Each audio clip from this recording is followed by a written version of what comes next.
This is the Cliff Yates Show. Personal growth, motivation, inspiration, and philosophies for a great life. Hey everybody, welcome to the Cliff Yates Show. I got another great guest on today. Hey, we're going to talk health and fitness. And this young man started in the corporate world and always drawn towards health and fitness. And he's got a book out there.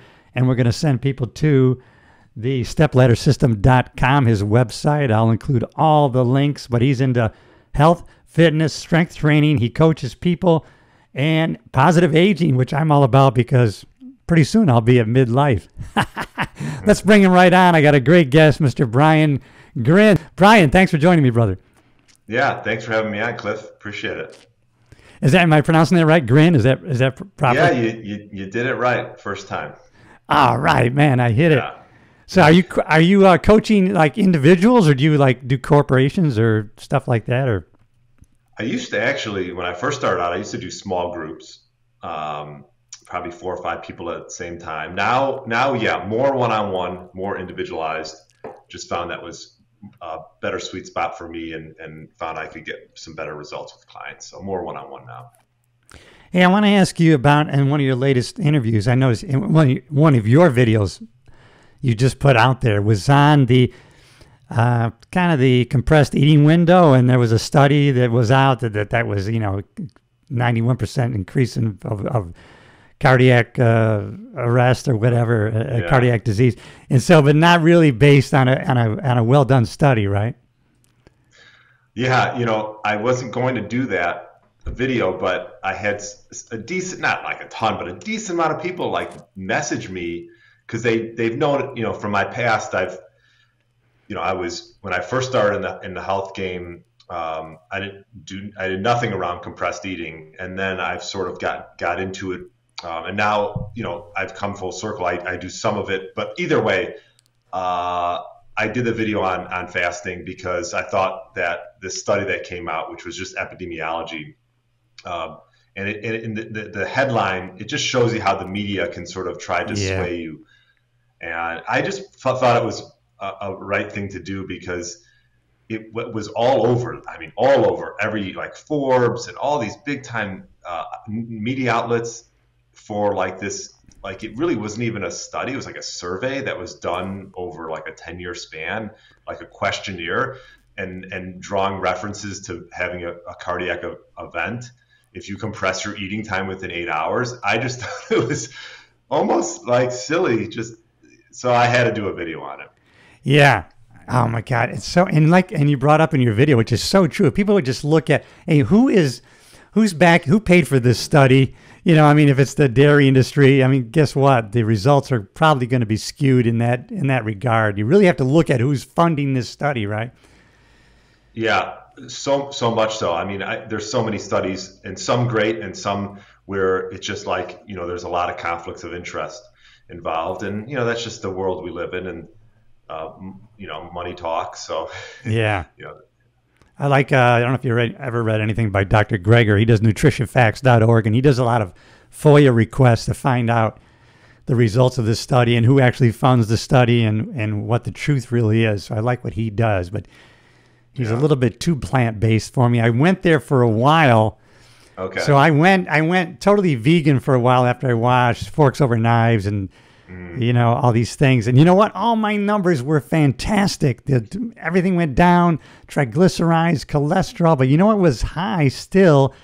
And now I found it's so important, probably one of the most important thing. My glucose was still high. And I think I'm coming to believe that moderating glucose and insulin levels is the way to go to prevent all these downriver diseases and problems, right?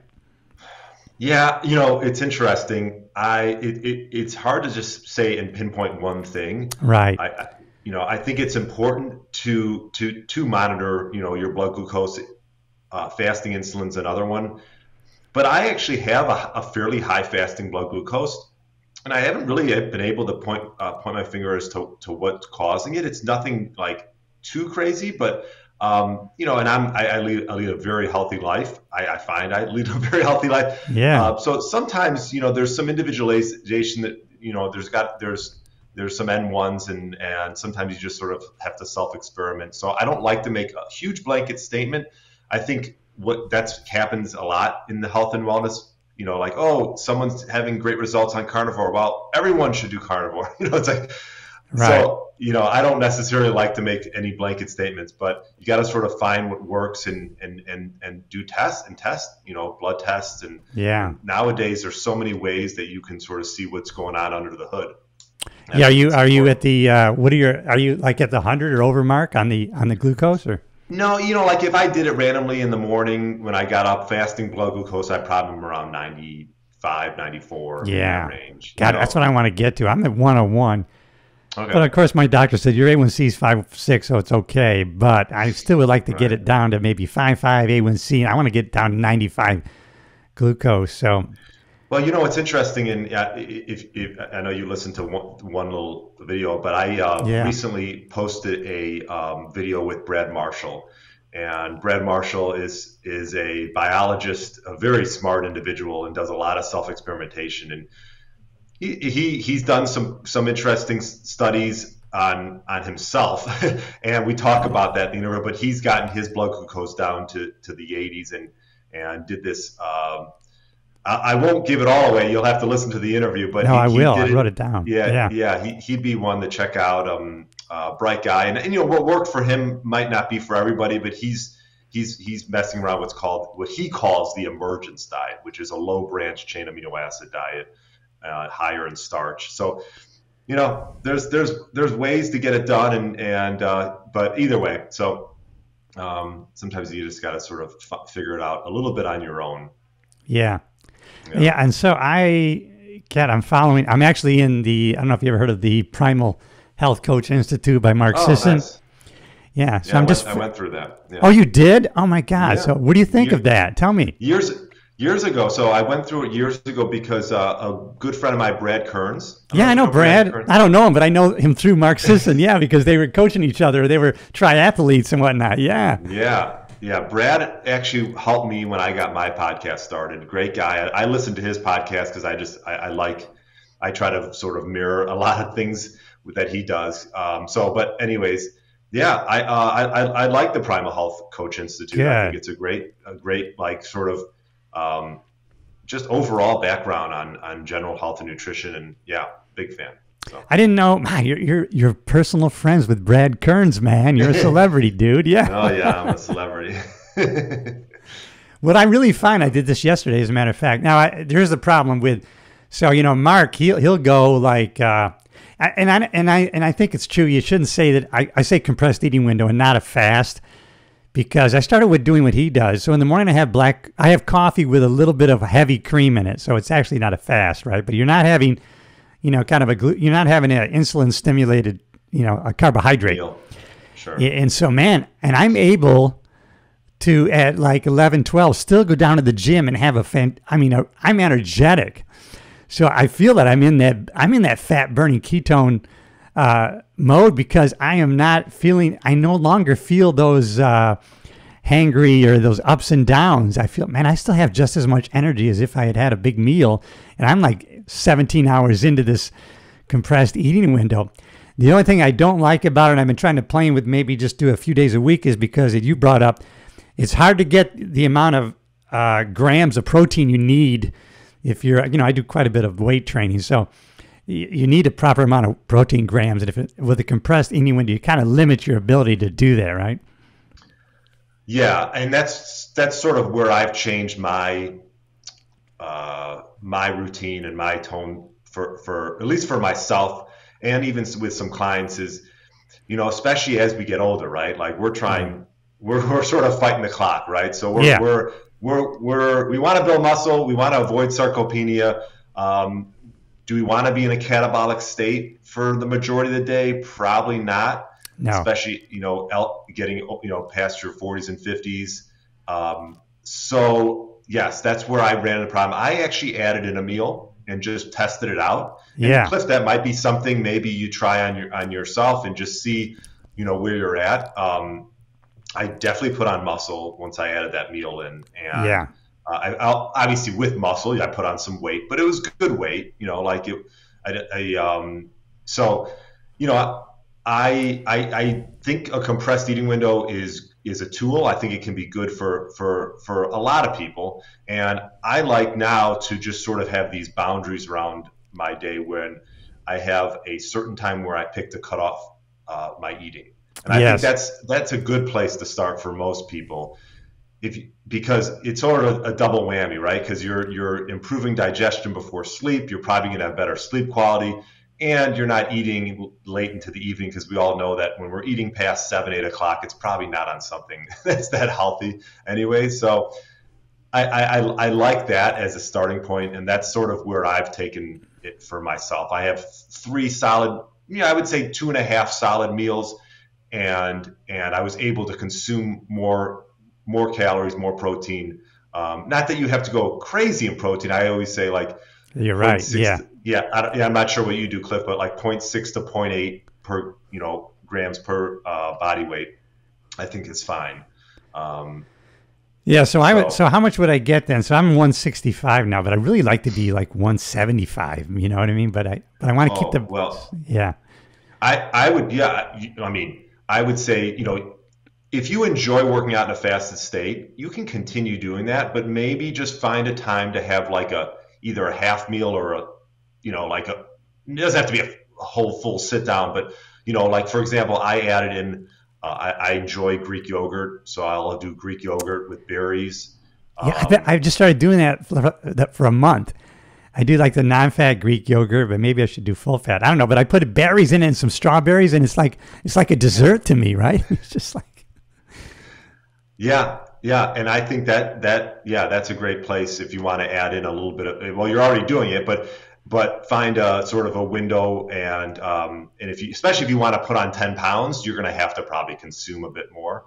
Yeah. So you might have to just sort of find a good. I used to do fasted workouts. Now what I typically do is I'll have a mid-morning meal, and then I'll do it like midday workout.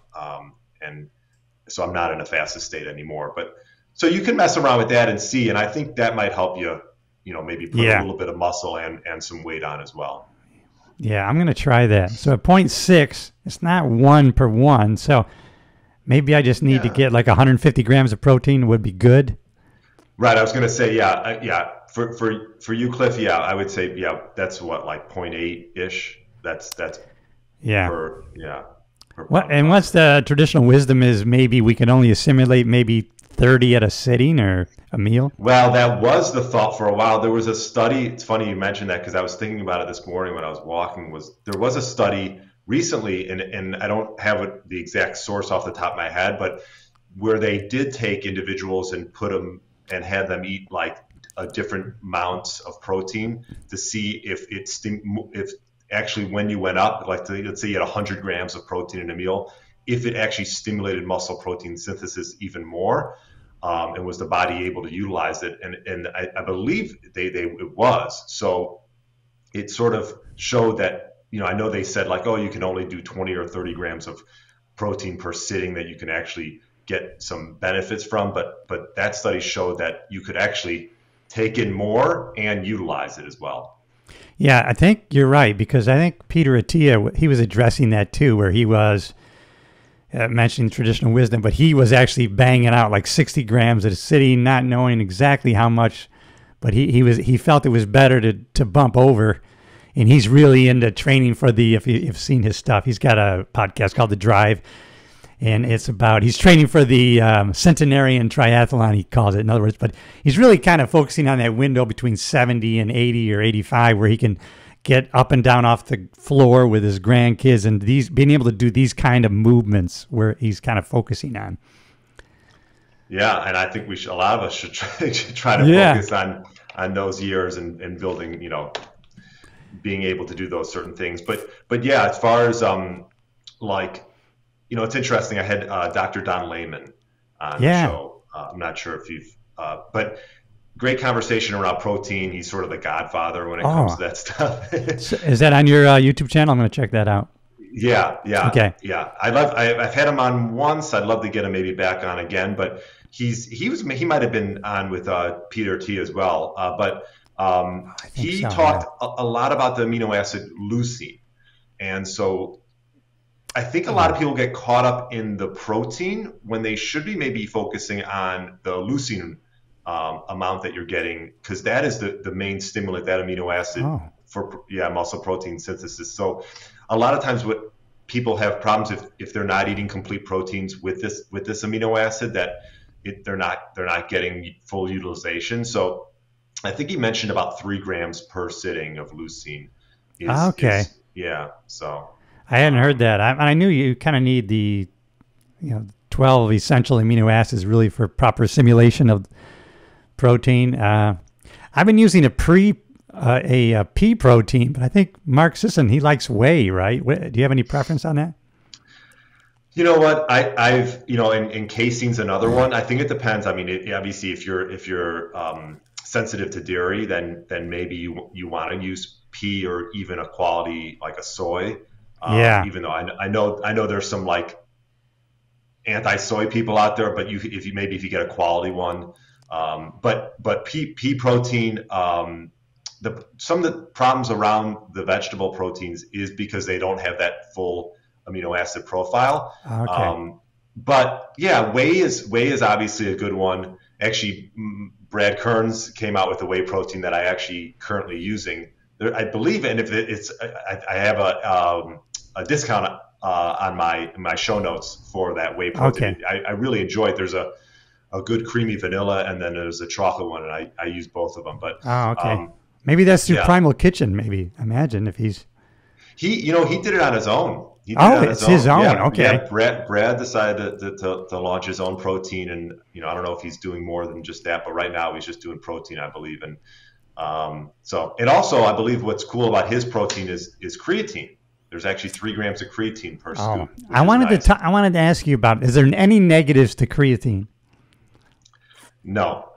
Okay. The reason I ask you is, and this was probably totally unrelated. I had started taking it, and then I had a bladder infection, and I thought, maybe this related to that, because I know you have to drink a lot of water with it. But I've just started it again.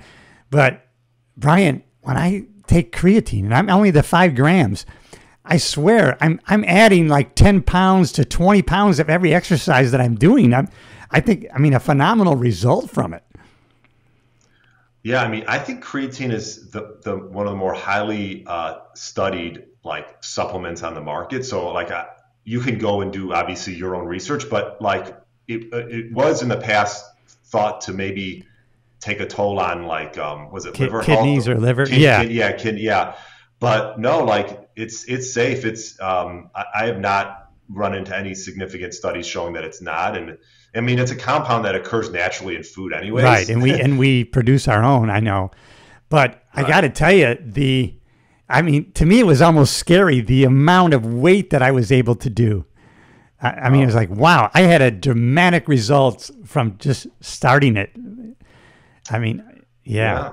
I remember starting, like this was when I was in college, started dosing with creatine, and just the amount of strength that I gained from just doing that alone. But there's also, outside of just building strength and muscle, like there's been benefits regarding even brain function, improving brain function. Yeah, that's what I heard. Yeah. So it's one of those things where I tell people that I believe really mostly everyone should be on it.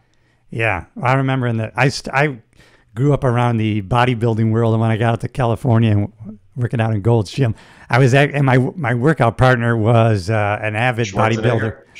Yeah, I met Arnold, all those guys. When I went into Venice Gold's Gym, man, at the time, I don't think you would remember, Pete Grimkowski was one of the original owners, and he had been in Mr. Universe several times. He had taken every drug there was. He was gigantic. He's still alive, though, but a lot of his friends are gone. But and my partner in the sheriff's department, he placed 3rd in Mr. LA several years in a row. And so, but ego-wise, it was so hard working out next to him because of the weight, because, he was on the juice. And at the time in the 80s, at the LA sheriffs, even all deputies were on steroids. They could just get them like candy. So I'm glad something in my head told me not to mess with it, never to go into it. So I never took any. Yeah, because you were in the police department for what, 30 years? Yeah, and I was in the early 80s. Everybody was getting steroids or getting prescriptions easy. I mean, it was unbelievable. Yeah. You would like. I just watched. I was on an airplane. I watched that Netflix oh my God, now it's drawing a blank. There was a Netflix special on just the whole steroids that came up with like Marion Jones and the whole Barry Bonds and all. Yeah. Yeah. What was the guy's name that ran that whole? He's still around. He was in the documentary. I don't even know if I saw that one. Anyways, you'd enjoy it. Just look that one up. I'll check it out. Yeah. Yeah. Yeah. I saw it firsthand, man. It was weird, man. And my buddy, he got his from, I don't know if you remember Corey Everson. She's still around. She was Miss Olympia 5, 6, 7 times over. Okay. She was cool. But anyways, her husband was Dr. Jeff Everson. And then so he used to get his steroids. But man, it was a really, after reading all these muscle mags as a kid and then to be out in California around these guys, man, it was just, all the old timers, man, Bertil Fox and all these guys.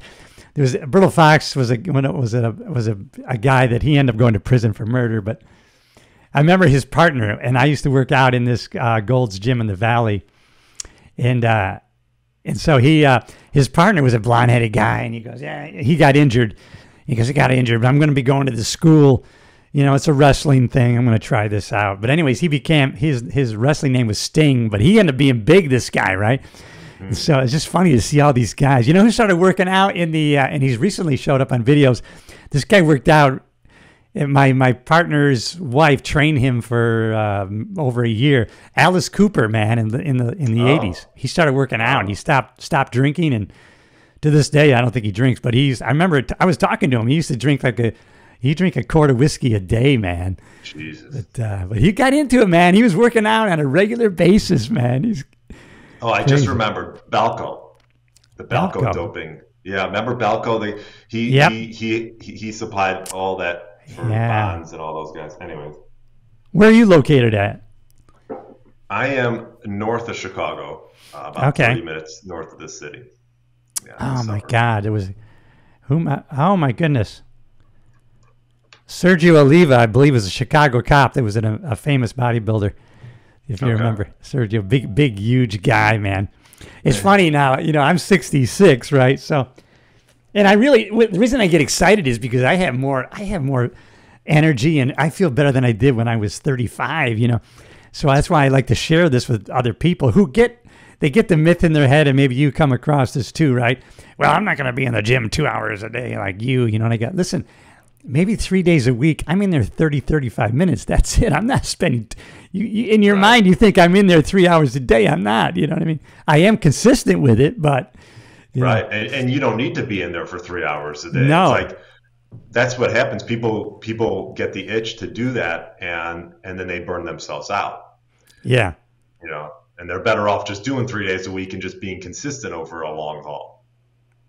Yeah, for some reason years ago, I got into the Weeder system where I just like kind of a split routine.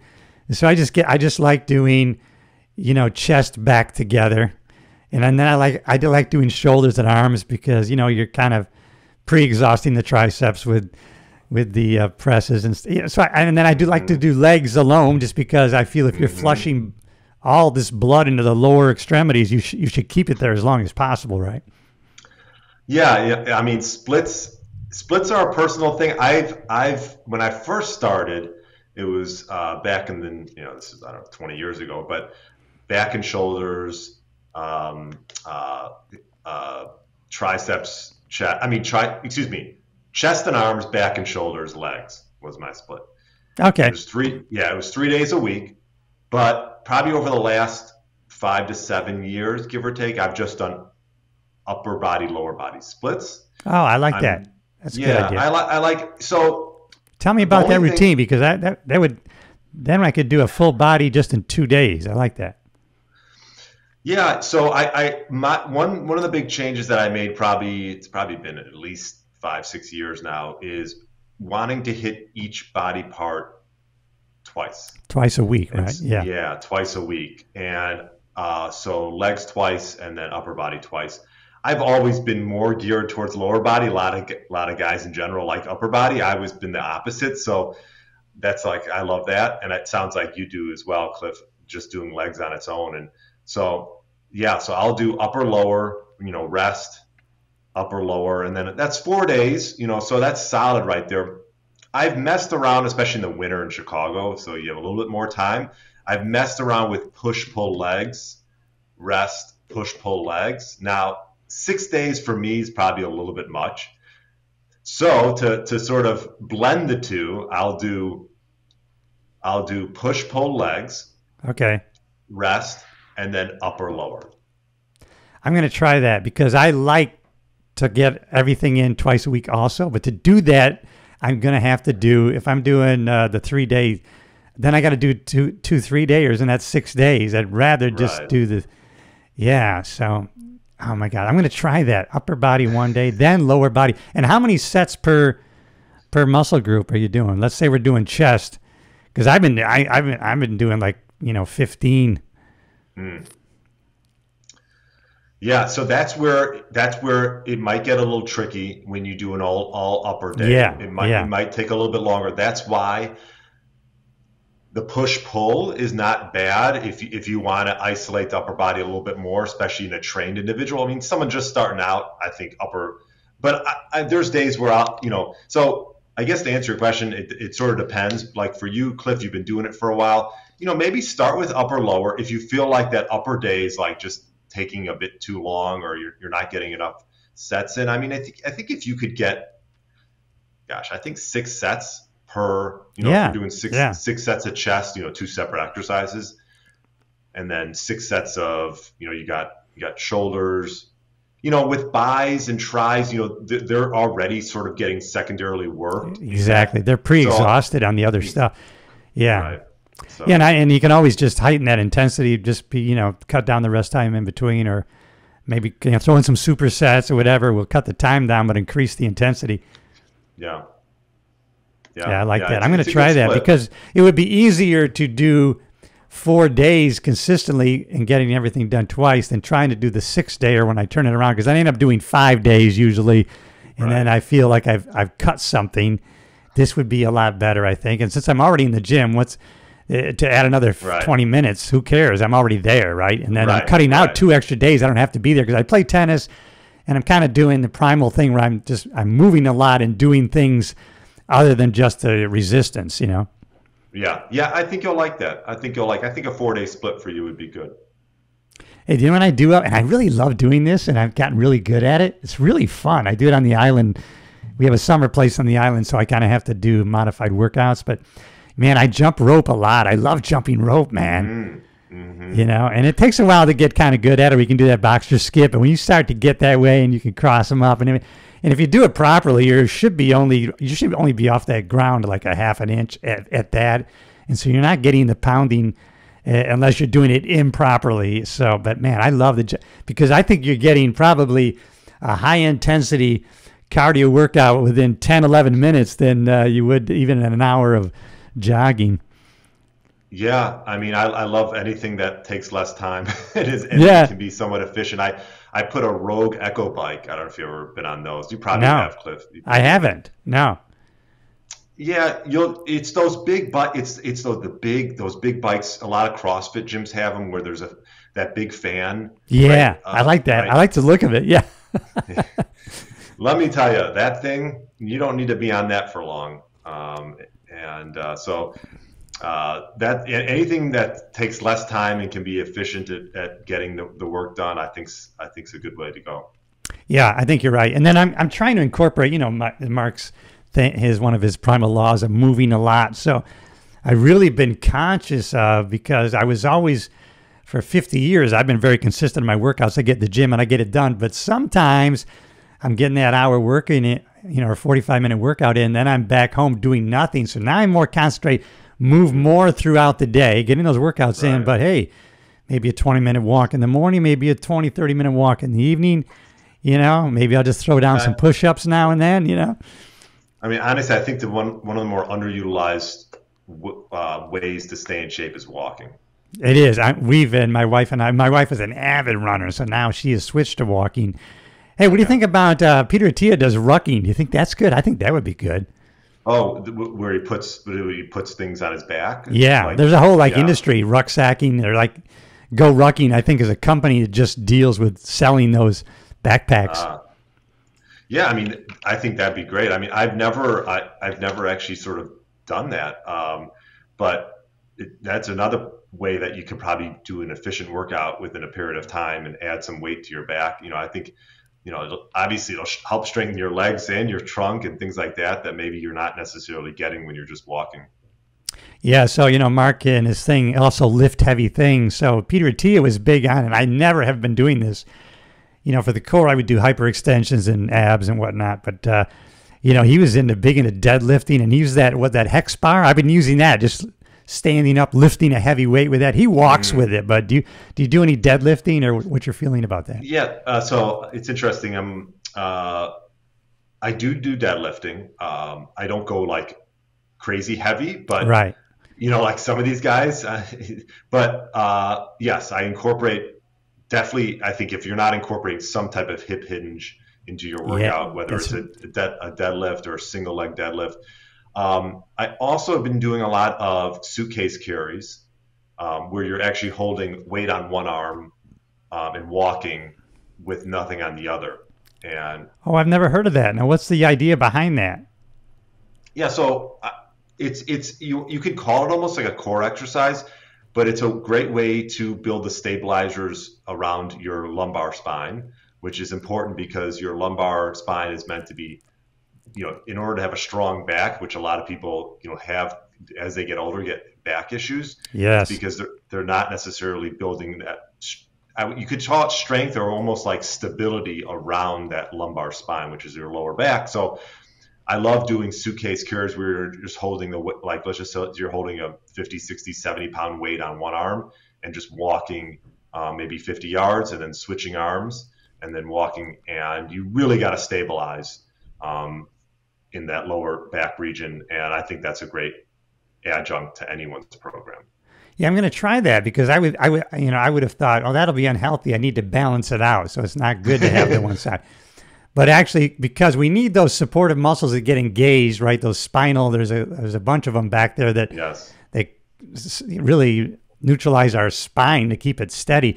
And so by having a weight on one side, it's going to engage, and then we switch, and then we engage. That's a great way of really creating a stability in our core. That's great. Yes. Yeah. I've been learning a little bit more about that. Another thing you could do is I don't know if you do any side plank, but No, but I've seen that. Yeah, side yeah. plank. Okay. Yeah, side plank's a great one. There's something called a Copenhagen side plank, which I wouldn't start with that one. I would start with side, and then as you progress, you can do Copenhagen. That's where you'll see some people. It's the same type of positioning, but you're putting you're laying one foot on a bench, and the other one sort of is hanging. That Okay. one's that one will hit those. Yeah, that one I would wait on. I would just start with side plank until you build up that, and then if you want to sort of go from there, Copenhagen is a good one. Yeah, man, it's awesome. I just took a picture of my mom. So my mom, she started walking on the treadmill with us on our summer island in her 60s because she was watching us, and she said we did an episode where she said I motivated her because when I was a kid I was so skinny it got me immersed into bodybuilding and learning how to put on size and weight. But now she's able. I took a picture of her, perfect form, 88 years old. She did a plank for a minute and a half. And matter of fact, I just did one yesterday for a minute and 40. And man, it was tough. But she's doing all the things that people, you really shouldn't be doing that. Like she goes up and down the stairs at her house probably 10 times a day. It's probably the best thing that would ever happen for her is doing that. That's great. And she's 88. 88, and she puts but she's got two handles, on the side of it. There's steep steps, but I think going up and down that 4 or 5 times, and she still walks on the treadmill at probably 3 times a week, 2 to 3 miles. She did the other day. I did 3 miles today. Mm-hmm. She can't understand. She's into our mentality, right? She goes, I don't know, because she had a good friend of hers, who died just recently. But her mentality was, oh, what's the difference? Why would you do that? At our age, at our age, Right. why would you do that? But and she's like, how come people don't want to work out and stay healthy? Yeah, it's never too late. No. Never too late. No. I was lucky I got into lifting from my parents, but wow. Yeah, so they got me into it back when I was, which I was in high school, and I think there's nothing better. I coach high school golf, and cool. yeah, and I really enjoy it because I've played golf forever and played in college, but more than that, I just love incorporating and helping these guys just to get good, like, physical fitness activities that they can start early on. And some of these kids, they start lifting in high school, and it's just such a great sort of base that they have for the rest of their lives, is getting into that routine of just doing some type of strength and resistance training. Yeah. I bet you have a Titleist bag, don't you? Titleist? Actually, I just ordered a new golf bag. It's coming soon. So I only say that because in one of your videos, I saw your Titleist bag in the corner, black and white. it's still over there, and it's funny. That's sort of just like an office bag. I got it as a gift for my wedding. And you can put stuff in there, but have you ever heard of Mo Norman? Sure. Oh my God. I love that single plane. I try to incorporate that and people think it's weird, but I just think it has a lot to it. And some of his videos, man, that guy was deadly accurate and deadly long. I'm sorry to switch to golf, but I have a cousin. I mean, the guy. You never need to apologize to switch to golf. Okay. You know that. Okay. I have a cousin, and he could have been a pro, but I think, he won't be listening, but he's one of those guys. I think he liked being the big fish in a small pond. He liked being the county champion in the small, high school, and he liked, he used the excuse, I don't have any sponsors. I couldn't do that. But of course he could have. But we do a charity event once a year when I'm with my cousins, and he 310, 305 plus consistently. Now he's in the woods a lot of the time, but man, he drives. And so my Mo Norman thing, the thing was, I wasn't breaking my wrist at the top because I was more of a compressed swing because I'm more consistent with it. And I can hit it nice down the middle. But they were trying to tell me, break that wrist at the top because you're going to get that rip through. And so I was telling them, and I got to work on this. I was telling them, well, it feels too out of control. He goes, your mind is going to bring you back to the ball, even though you feel out of it. You got to trust that it will. And so that's what I got to work on. Can you speak to that? Yeah. I do think adding in wrist hinge, it will help you hit it farther. Yeah. It's not the end all. Creating speed is sort of the basis around hitting it farther. And using your wrist as a lever as one component of building speed will definitely help. So I think if, for things like chipping and stuff and not using your wrist a lot, I think it's nice if you want to hit like a low, sort of like a bump and run chip. But if you got to get the ball up quick, you're going to have to use some hinge in your wrists and let that club sort of fall down on the ball so it can get up in there. So yeah, there's a time and place for not hinging your wrists for your full swing. I think if, for the most part, I at least would advocate using some type of hinge. Yeah. Yeah. God, it's frustrating golfing with these guys. Luckily, we play a best ball thing, so I'm pretty good around the greens. But man, that's fun. That driving long, man, I would if I could just do that, man, I would just improve my game. I hit I'm pretty consistent. Cliff, just start training for speed.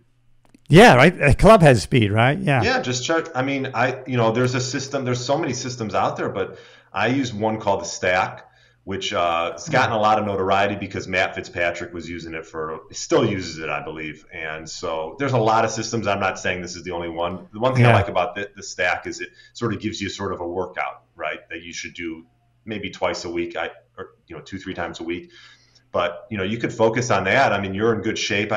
Training for speed it can be taxing on your body. So, some people can get hurt. I think you have to be able to tolerate it. But for someone like yourself who's in good shape at your age, like if you want to hit it farther, you can train that way and get hit it farther. Yeah, because these guys, it's so much – because these guys they don't do a lick of exercise at all. And yet, man, they're booming that ball down there. like unbelievable that it comes off that club. Like, wow, man. Sometimes it's fun to watch it, man. Both of my cousins, as a matter of fact, it's funny because they grew up kind of poor and they got into golf at a young age, and so they would spend hours in their backyard, teeing the ball up and driving the ball with a putter. And man, they were like when they got a real driver, like, what? This is easy. Yeah. Well, hey, I've never tried driving it with my putter, but yeah, that's impressive. It's funny. They can my one because one's left-handed and one's right-handed, but the one guy had a new driver, and he said, "Let me try your driver." And he go, "Well, you can't. You're left-handed." He goes, "That's all right." He just turned it upside down and hit it out there about 290. Jesus, crazy. Unbelievable. Well, listen, it's been great talking with you, and Eddie, let's keep in touch. And I love talking about this stuff. I'm so excited now. I want to just a couple more questions. I want to just bend your mind real quick. So I'm about ready to graduate to the Primal Health Coach. I'm not sure how I want to do this. I guess maybe kind of this way. But do you use any coaching platforms to help organize your clients, or just do it on your own? Oh, like software to organize the like Acuity or whatever. They practice better. Now, I would just start with Excel, and then if you feel like you need to just use an Excel doc, and you can monitor it there. And then if you want to pay up and spend on some type of other software, then go for it. But I like that better. I think what I was thinking of doing is just get maybe a landing page to get people funneled into the discovery call through Calendly, which I love. And then if I end up onboarding them, they'll have my service agreements and waivers and everything just in one little email. And then I can set them up for a 12-week program through Calendly that we'll do it that way. And use an Excel program, Yeah, you got a nice website. I'm looking at it right now with, your... I could probably have a page, though, dedicated to health coaching, and just have a page, like on the menu. Yeah, I was going to say, I wouldn't have a separate website. I would keep it all with Cliff Yates. But yes, you can have another, like on the top there in your header, just have another... Either replace one thing, maybe replace the contact or photos if you don't want to have too much things. Just have it say, coaching or whatever you want to put it. Have that as another tab in your website so people can learn about the coaching. Yeah, that's good, because I didn't want to keep. You get these monthly subscriptions. Eventually, you say, "Wait a minute, I got to cut this down." Right. Until I get enough clientele that would support that. So, man, that makes a lot of sense to me, because I love Calendly, the way I've been using it with my podcasting. So Calendly's easy, and you can just set up discovery calls, maybe 10, 15-minute discovery calls, and then it's a good one. See if we're a good fit or not. So, man, I love that. Now, I want to ask you one more question, because, when I go to my island, I'm kind of limited. Where's your island? Where's your island? I'm jealous. It's in the St. Lawrence River. It's in the Thousand Island region. You must know it. You're up near Chicago, right? So the Great Lakes dump into it. Lake Ontario dumps into St. Lawrence River. Oh, okay. So the St. Lawrence River runs out of Lake Ontario, and it runs past Montreal and out into the Atlantic Ocean. But there's a 20-mile region. Have you heard of the Thousand Islands? I'm so I'm looking at it right now. It looks beautiful. So if you, matter of fact, if you went to Google Earth and put Elm Tree Island, you would have our private island on there. Oh. And I'm right on the shipping channel. Elm Tree Island. And if you really want to see it, not for the story, but just for the aesthetics of it, that we shot a movie there called Devil's Island 2021. It's on Amazon for free. Oh, so there it is. We actually shot a movie there. But wow. So this is okay. I see it now. Is there anyone else on this island? Nope, just us. So when I get out there, and I'm there from like mid-May until October.